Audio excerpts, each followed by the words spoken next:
আমরা সবাই চেয়ারশো না। কি আরে বলুন। আমরা সবাই চেয়ারশো না।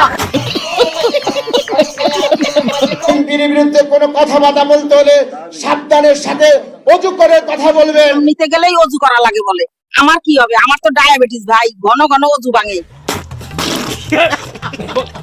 আল্লাহ আমরা যদি ক্ষমতায় যাই, আল্লাহ আমাদের নেতা নেত্রী তারেক রহমান এবং খালেদা জিয়ার নির্দেশ মতো আমি যেন আমার নির্বাচনী এলাকায় আওয়ামী লীগ সহ সকল রাজনৈতিক দলের মানুষকে নিয়ে শান্তিতে বসবাস করতে পারি। সবাই উচ্চ স্বরে বলি তো গাইস, আসুন এবারে আমরা জেনে নেই জুলাই আন্দোলনে বিএনপি ছাত্র দলের ভূমিকা। 400-র উপরে মানুষ আমার দলের ছাত্র দলের এই অভ্যুত্থানে প্রাণ দিয়েছে। হ্যাঁ, আপনার হিসাব সঠিক। নেক্সট। জাতীয়তাবাদী ছাত্র দলের 142 জন নেতাকর্মী এই গণ অভ্যুত্থানে বাংলাদেশ জাতীয়তাবাদী ছাত্র দলেরই শহীদ হয়েছে। ও তাই নাকি? নেক্সট।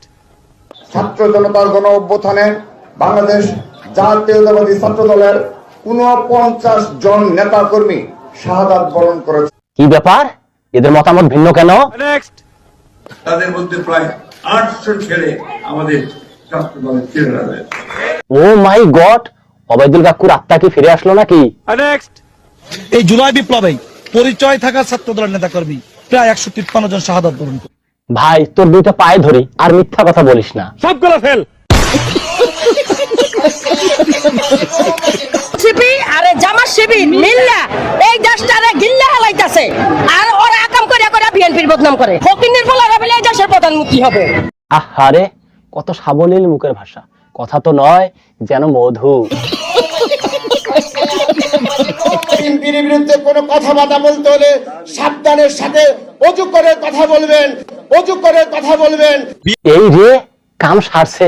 আমি তো উজু করি নাই, খারান আমি উজু করে আসি। বিএনপি আরো 10 বছর আন্দোলন করলেও শেখ হাসিনাকে হটাতে পারত না। স্যালুট চাচা, আপনি মূল বিষয়টা তাহলে ধরতে পারছেন। কারণ বিএনপির চরিত্র তো জনগণ জানে। এটি ছিল এই ভিডিওর প্রথম অংশ। যদি ভিডিওটি ভালো লাগে কমেন্ট বক্সে কমেন্ট করুন। দ্বিতীয় পর্ব খুব তাড়াতাড়ি আসতেছে।